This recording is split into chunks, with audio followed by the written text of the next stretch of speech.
Happy Friday, Ohio State fans. Welcome back to the 11 Dubcast for Friday, September 26th, the day before the Ohio State-Washington game, which I am going to preview today with a very special guest. I don't know if he's been on the 11 Dubcast prior in the roughly decade and a half history of the show at 11 Warriors, but even before I got here, he is somebody that I consider to be not one of, but the greatest Ohio State sports writer in the Buckeye media universe. That is the one, the only, the iconic Ramzy Nasrallah. I was waiting for someone else's name after that buildup. Absolutely. There's no replacing you, man. How are you? Happy Friday. I'm good. I've been on the Dubcast a few times. The one that sticks out in my head, I think Bo Bishop and I spent about half an hour chopping it up about whiskey, which I'll just apologize again to anyone who wants to hear about Ohio State. That was not your episode. That was one for us. Well, I would think anybody that's a regular reader of the Situational can probably listen to you pontificate about whiskey for as long as you feel necessary, especially when Bo Bishop is involved. But yeah, for the time that I had been with hosting the Dubcast with Johnny before he left a handful of weeks ago, we never got to have you on. So it's nice to talk to you again. Last time I talked to you, we were lamenting the Michigan loss. That was not a fun day for us. Thankfully, things turned around in pretty short order for Ohio State football, and we have more positive things to talk about today in the continued quest for the national title defense of the Ohio State Buckeyes. But before we get to this weekend's game, we do want to give a quick shout out to our sponsor, First Bank of Central Ohio, the official bank of 11 Warriors, and the sponsor of the 11 Dubcast. From game day to workday, First Bank of Central Ohio is proud to support the business owners that keep Central Ohio thriving. They are locally owned, business focused, and always in your corner. Give them a visit at fbcentralohio.com. I know Ramsey's a big fan of First Bank of Central Ohio. Favorite bank, yes. Now, Ohio State, Washington. When I've over the course of this week, I've made self-deprecating jokes of the fact that I said as early as last week that I thought Illinois was going to be the first team that breaks double-digit scoring on Ohio State this season. And that was mostly just lazily chalking up to the fact that they're a top 10 team and they're going to be hosting the Buckeyes in the middle of next month. Then the Indiana game happened, which I'm sure you very much enjoyed seeing. But for anybody that's a fan of the Illini, unfortunately, that game didn't go so hot, and their stock has taken quite a hit in wake of that. Indiana's stock, meanwhile, arguably has never been higher. Getting back to this game, though, Washington has put together pretty good momentum for themselves, albeit not really against a lot of high-level competition. They did put up 59 in the Apple Cup last week against Washington State, but that was the same amount of points that Washington State gave up the previous week to North Texas. So while this is supposed to be a very high-powered and dynamic offense, powered by a very threatening dual-threat quarterback, I think it remains to be seen how they will do when they level up their competition to the likes of somebody like Ohio State. To that point, Ohio State's most recent opponent is someone, Ohio, that has, I think, around the 41st ranked strength of schedule this season. You compare that to Washington. Washington is 105th. So while they are in the conversation for being right around that first 10, 15 teams out of the top 25, a top 40 opponent, still, this is going to be their own biggest test in the same way that this is Ohio State's first road test of the season. It's going to be an interesting challenge for both teams. Now, Ramsey, one of the reasons I respect you so much is because there's multiple ways to be an aficionado of this sport. You could be a more analytically, statistically, schematically driven study of the game, like someone like Kyle Jones is, who's very respected in his own right. Or you can be someone who's just good at reading vibes. But that's kind of a lazy way of looking at it. The way that and this is something that I used to compliment Johnny on being able to look at it too as well, previously, is that you just see patterns. Like you're able to look at the present situation and draw on experience and look at how similar situations that line up in previous iterations of the same subject might illustrate what's going to happen in terms of the results of what happened in the past relative to what is going to happen with the current group. So I think that's something the situational does really well in terms of looking back on previous experiences of Ohio State football and comparing it to this moment. So I think you are a very good assessor of vibes, so to speak, a vibes based analyst in the space. The reason I bring that up is because one of the big vibes based things people like to put on this current program is the subject of evil Ryan Day.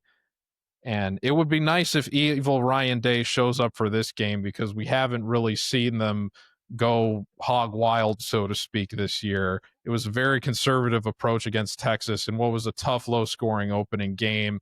Obviously, Grambling State, they played one half of football and then basically tried to run out the clock with the reserves. And then the Ohio game, they were so terrified, it felt like, after that first turnover on downs after the first series, that they went out of their way to be conservative until the offense finally sort of found its groove in the second half, but still only ended up getting to 37 points.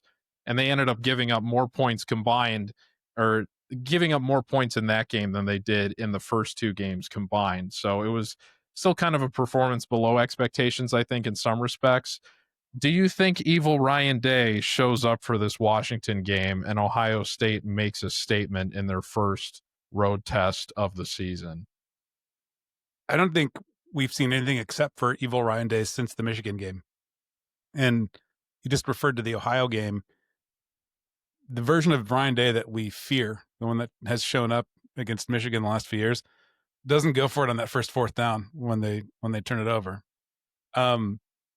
He's not actively trying to prove meaningless points at any point this season. Playing conservatively is not the opposite of evil Ryan Day.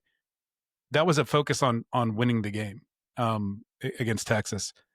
That didn't need to be the game plan. Let's not relitigate last November 30th. They should have put Michigan like to bed early, but evil Ryan Day wasn't on the sideline for much of that. And Will Howard might not have known where he was for a little bit. But since then, through the playoff push and then into the first few games, even against Grambling, I mean, you can think back to, I'll give you an example of where even evil Ryan Day was not on the field and they won a game. The 2019 Penn State game, they puckered up and we're just like, we got to just get out of here. And the thing is, that game was not in hand. That was a game that was dicey throughout, and Ohio State was fortunate to win on their home field. It doesn't always go that way. ERD is like, we have better dudes, we have better schemes. Let's do that instead of trying to prove that we're better at their best thing to them. And so when it comes to playing Washington, I don't know what Washington would be better at than Ohio State, that Ohio State would try to emulate. Are they going to come out and like do a lot of RPOs where Julian Sain keeps it and tries to make hay with his feet? Doubtful. So the conditions for the opposite of evil Ryan Day on Saturday in Seattle just don't exist. I think we're only going to see evil Ryan Day. I guess I had a little, okay. Well, that makes me feel better then. Who would, so we have an evil Ryan Day, but then is there, you wouldn't call the regular Ryan Day just good Ryan Day, would you? What is the antithesis, the opposite of evil Ryan Day? I have a friend that jokingly refers to Ryan Day as an NPC, a non-playable character, if you will, when he's in his more reserved state.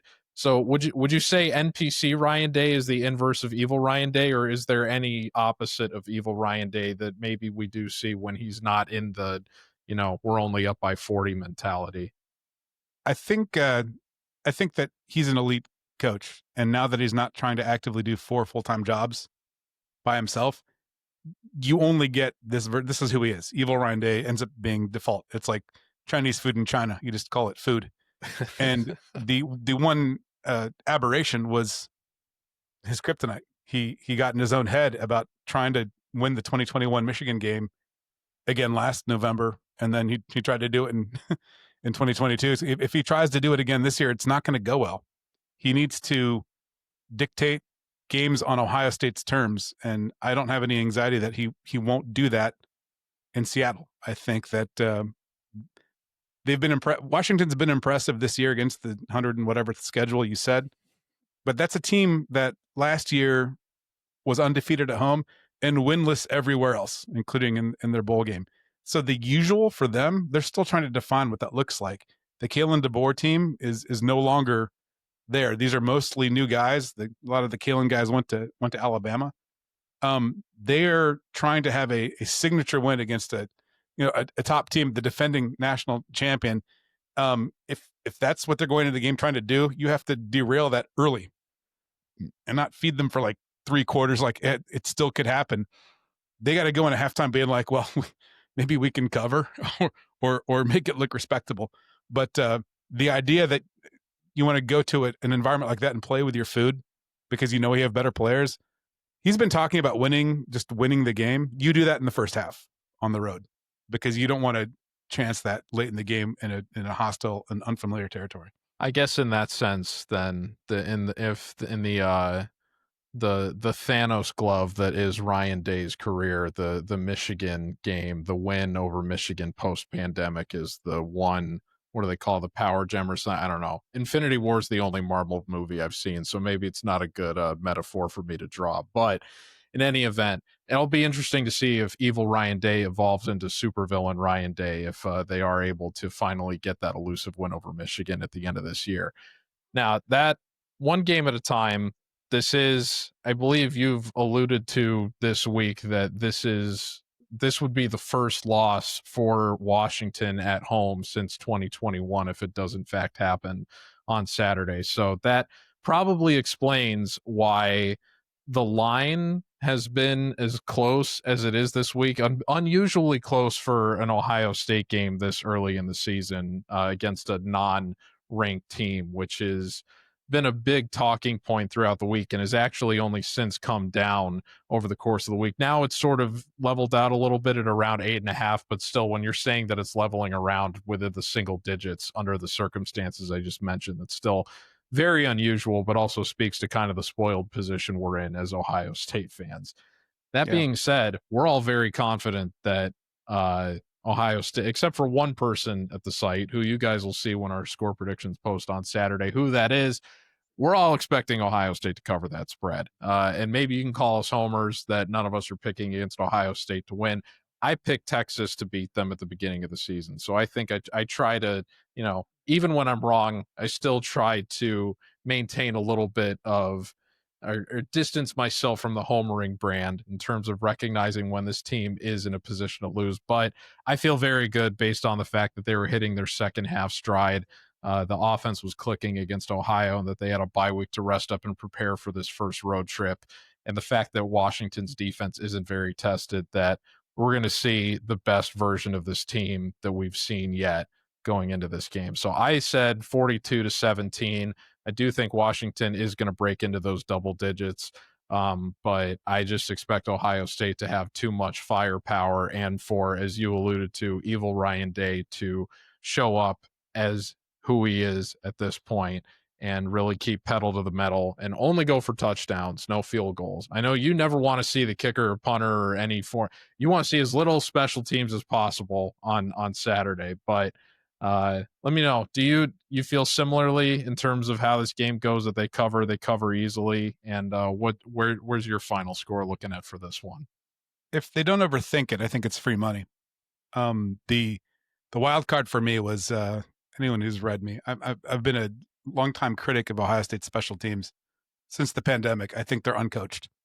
They're not prioritized, which if you take what you're getting from Ohio State during these last 4 years, like, of course you don't want the last game of the season to end that way, but what you're getting otherwise with the defense post Kerry Combs, if you're told like you can get that defense, this defense, you can get this offense most of the time, you're going to have to live with like very sad special teams. Like, you take it. And that was a wild card for me. I think that Ohio State will probably give up 100 hidden yards on Saturday. And then I looked at Washington's special teams, and they're very much the same.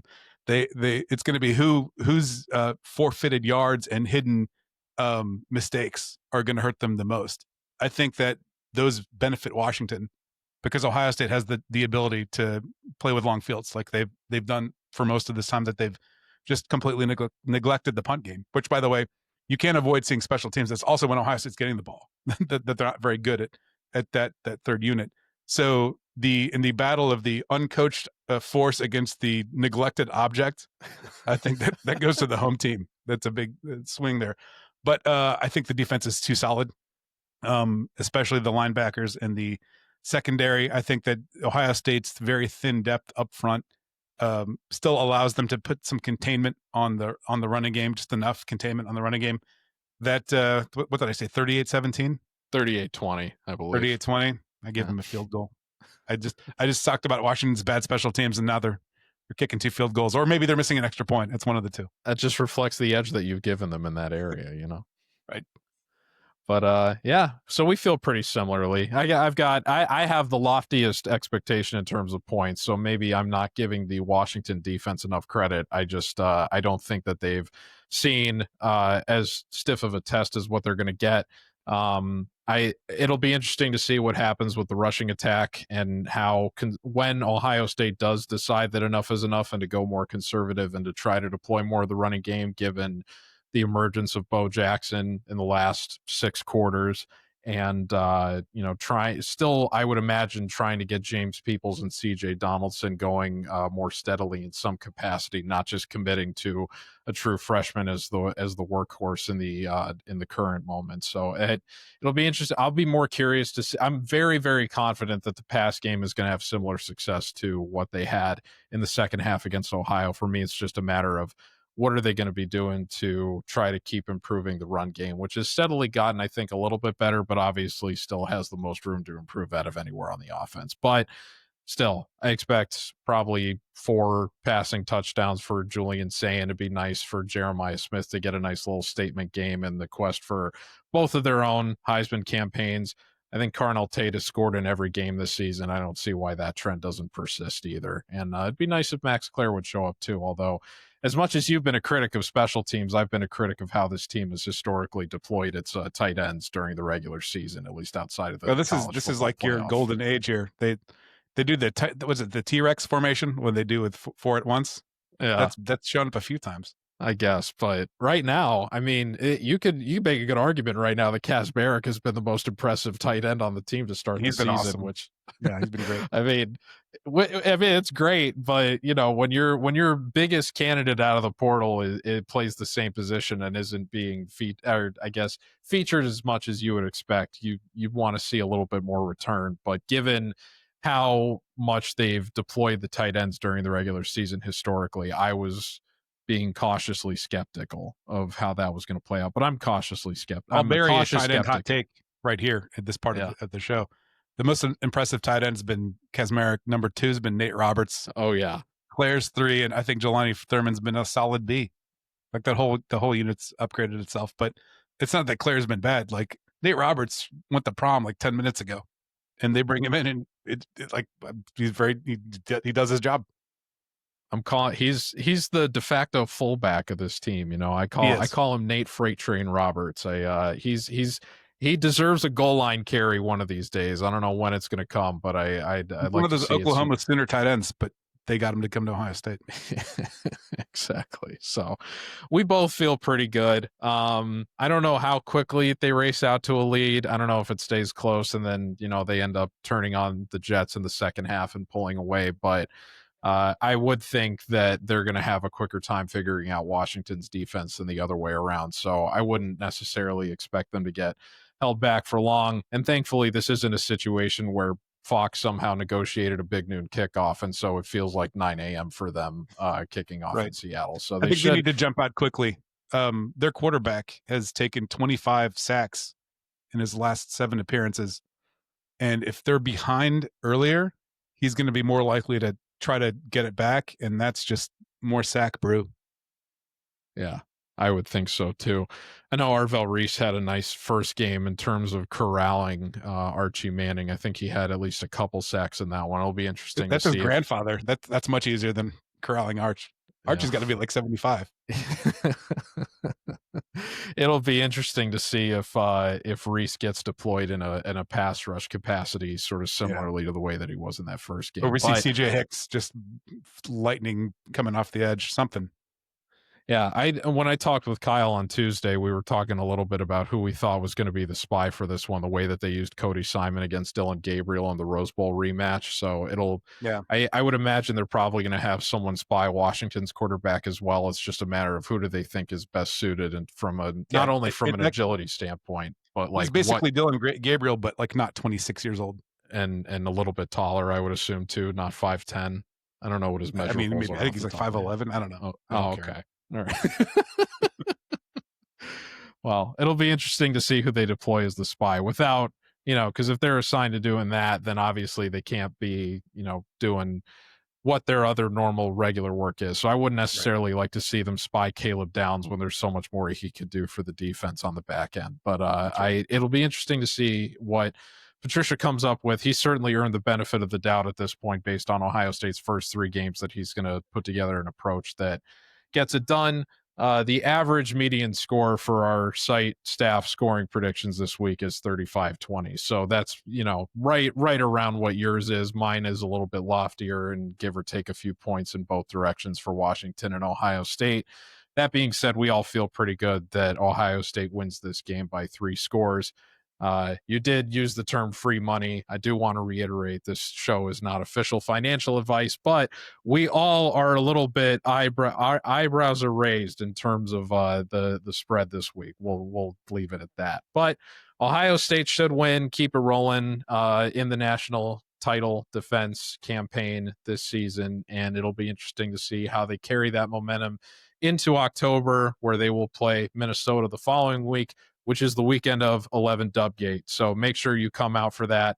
I know that Ramzy takes great pride in coordinating that event every single year. It's happening, I think, a little bit earlier in the schedule than it has traditionally this year, but I still think it's going to be a good one to go to, and it'll be a night game on NBC. They just announced as we're recording this Thursday night. So make sure you come out for that one on, I believe it is October 5th. Is that right? Fourth. 4th? Okay. October Saturday, 4th. 4 o'clock before the Minnesota game, which starts at 7:30. If you're facing the varsity club, walk through that alley. You'll find us in that alley. And I didn't get to go last year, but I did go the year previously for the Michigan State game, and I had a wonderful time. And there will be plenty of food and beverages. I would highly recommend you attend if you are in the Columbus area, or even if you're not in the Columbus area. You should make the trip out there. I flew in all the way from Miami, and I had a great time. So, Ramzy, thank you very much for joining me today. It's been a pleasure. You're obviously welcome back anytime you so choose. As one of, you are 11 Warriors royalty. You are Ohio State fan royalty. You are welcome back here anytime you so please. I have to imagine we'll have you back at least one more time at some point this season for one of these Thursday variety guest shows. But I'm very grateful that you would join us. And yeah, I look forward to talking to you again soon, sir. Thank you very Likewise. much. Great job with the Dubcast, George. Thank Appreciate you. you. Appreciate your vote of confidence. And thank you for tuning into the 11 Dubcast. Thank you to First Bank of Central Ohio for sponsoring the 11 Dubcast and 11 Warriors this Ohio State football season. Go Bucks. Tune into the game Saturday, 3:30 CB, 3:30 Eastern time. I don't know why I almost said Central. That's the Chicagoan in me. But yeah, CBS, and we'll be back Monday morning to recap the game and any other interesting things that may or may not happen in college football this weekend with Chase Brown. So tune in then. But thanks for tuning in now. Take care, folks.